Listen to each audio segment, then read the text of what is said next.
Welcome to the 14th Annual Forecast Breakfast. Winnipeg Realtors MLS residential sales in 2019 represented approximately $680 million in economic spin-off spending.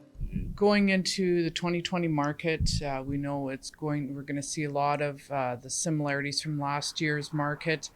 We're going to have more inventory.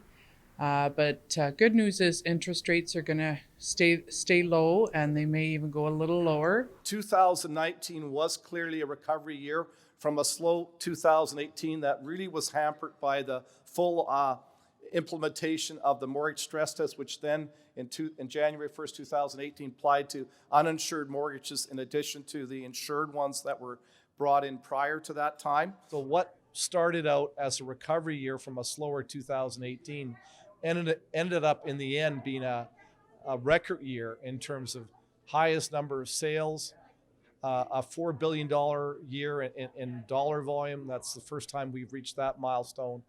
And we had the highest number of listings as well, nearly 26,000. Our commercial division panel that is titled Building Our Winnipeg Metro Region and Beyond.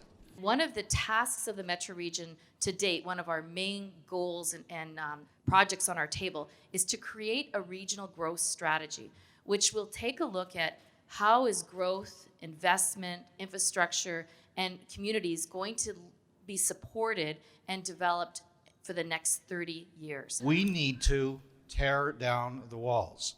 We need to behave like a region. We need to function like a region. We need to share like a region, and we need to understand that it's only with that kind of theology that we are going to be able to be attractive to site selectors. Please help me welcome BMO Financial Group Chief Economist, Mr. Doug Porter. We went from a couple years of above average, very strong growth globally in 2017 and 2018 to below average growth last year. And we frankly don't see any pickup. There's still a lot of caution out there. There's a lot of areas of uncertainty. You know, we can point to things like the coronavirus. There's still a little bit of uncertainty in terms of who's going to win the U.S. election this year. But overall, I think the market will be a little bit firmer over the next year, and we're generally constructive on the real estate outlook.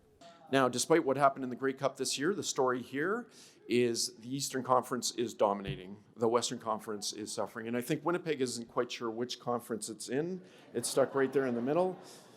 Probably still celebrating the Grey Cup victory this year. I think it's actually something to be celebrated to have a calm, stable market. I actually think that's a good thing. I think that's supportive for the economy. It means you can attract people with affordable housing.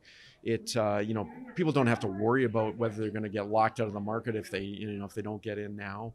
I personally think it's a selling feature for the province and for the city.